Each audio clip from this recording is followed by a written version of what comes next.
Agora vamos conversar com o senador Marcos Rogério, que é do Democratas, para ouvir o outro lado desta CPI e ouvir do senhor, senador, o que é que vocês pretendem saber amanhã da doutora Nise Yamaguchi, que é um depoimento muito esperado na CPI também. Bom dia.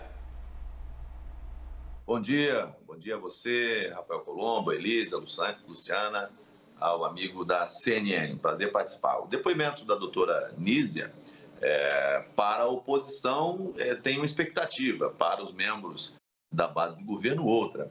Ela é uma estudiosa do assunto tratamento precoce, deve falar sobre isso. Agora, a oposição tem, tanto que ela não entrou, né, na lista de convidados como especialistas para discutir o tratamento precoce. Ela vem na condição de convocada, porque a CPI, por apelo dos membros da oposição, quer saber dela o que aconteceu, como foram os aconselhamentos ao presidente da República, no que eles chamam de gabinete paralelo. Eles querem, na verdade, na prática, criminalizar o fato do presidente da República ouvir especialistas, pessoas, médicos, líderes, como se isso fosse uma prática inusitada na República ou em qualquer governo, seja ele federal, estadual ou municipal. Então, a oposição deve partir para essa pegada. E aí querem saber dela, por exemplo, como é que foi a história, né, da mudança, da proposta de mudança da bula da cloroquina por decreto. É um negócio que chega a ser risível, porque alguém que tenha um mínimo de inteligência sabe que decreto não muda bula de remédio. Você está diante do chamado crime impossível, porque bula de remédio nem a Anvisa por si só pode mudar. Você tem que ter, né, o pesquisador, o laboratório, a farmacêutica, né, a partir das testagens, né, nas fases, obedecendo às fases ali, né, verificando, né, o acerto daquele medicamento para uma determinada situação, vai propor à agência que reconheça. Mas eles querem se apegar a esse fato de que alguém teria apresentado um rascunho que seria para um decreto que nunca existiu para mudar a bula da cloroquina. Essa, Colombo, é tipo aquele camarada que tenta matar alguém com bala de brinquedo, com arma de brinquedo e bala de algodão. É o crime impossível. É impossível mudar a bula de remédio por decreto. Mas a oposição, na falta de provas, na falta do que encontrar, está tentando se apegar a esse aspecto para enquadrar o governo.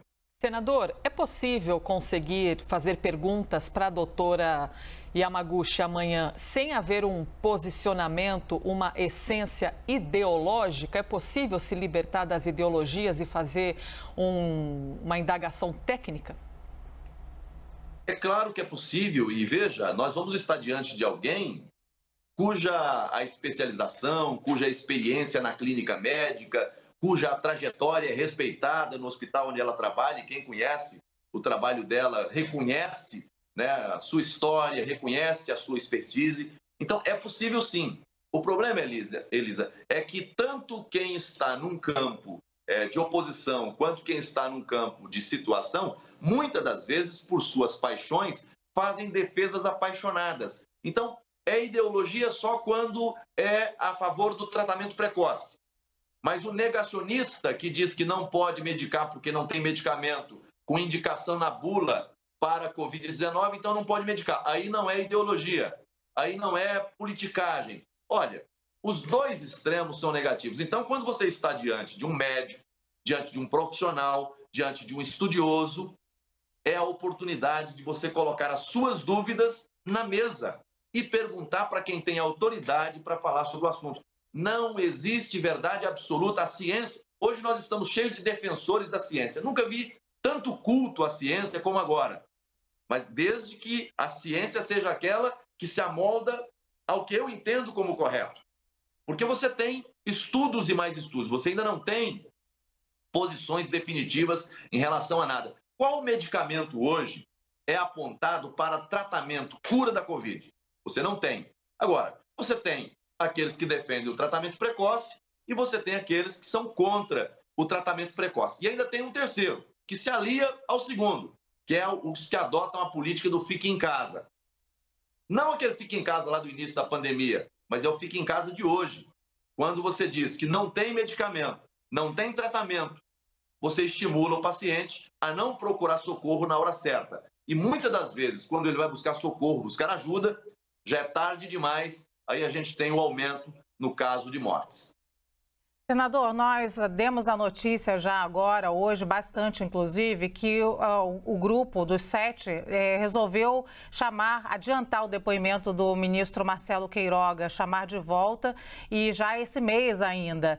E a explicação é que o presidente Jair Bolsonaro continua divergindo das medidas do Ministério da Saúde. O que o senhor pensa disso, desse chamamento antecipado do ministro Marcelo Queiroga à comissão? Olha, isso, primeiro uma advertência. Né? Eles falam muito de gabinete paralelo, né? Atribuem ao presidente da República uma espécie de gabinete paralelo. Mas o que eles fazem com a CPI também é gabinete paralelo. Veja você que eles fazem reuniões secretas do gabinete paralelo da CPI. Não são audiências públicas, não são audiências com a presença dos membros. É só oposição, como se a oposição fosse realmente a responsável pela condução da CPI. Eles têm maioria, mas as reuniões devem ter data e local próprio para acontecer. Só para registrar. Em relação à reconvocação do ministro Marcelo Queiroga, eu acho que é absolutamente natural a reconvocação dele. Agora, acho absolutamente inoportuna a antecipação da volta dele à CPI, por várias razões. Primeiro, nós temos muitos depoimentos para coletar. Muitos. Tanto de membros do governo federal, quanto de governadores e possivelmente prefeitos daqui a pouco. Então, o ideal é você fazer a oitiva dele, a nova oitiva dele, mais no final. Porque você já tem um conjunto de informações, um conjunto de dados, e aí você vai inquirir o ministro novamente. O que me parece, essa antecipação, essa tendência ou essa proposta de antecipação, me parece que está na contramão do interesse da própria CPI. Isso está mais no campo do interesse político, de gerar constrangimento ao governo e, ao mesmo tempo, de você criar um processo de obstrução ao trabalho do ministro.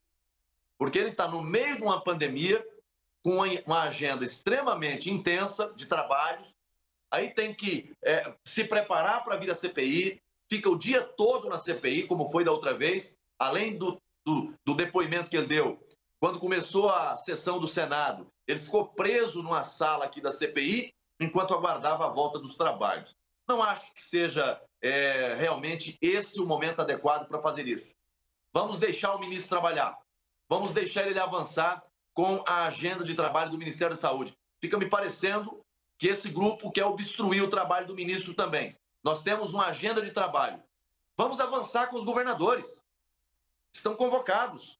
Por que querem antecipar o ministro da Saúde nesse momento? Se nós ainda temos muitos outros para serem ouvidos, inclusive alguém que teve operações da Polícia Federal investigando contratos fictícios, superfaturamento, desvio de finalidade, corrupção. Há uma suspeita aí da existência de um covidão. Então nós temos que avançar na investigação. Não sou contra ouvir o ministro novamente, mas acho que antecipar para esse momento é politicagem e obstrução ao próprio trabalho do ministro à frente do Ministério. Nós ouvimos aqui na CNN o senador Marcos Rogério, do Democratas de Rondônia. Senador, obrigado mais uma vez pela entrevista aqui. Um bom trabalho essa semana para o senhor. Obrigado, Colombo. Obrigado a toda a equipe. Obrigada.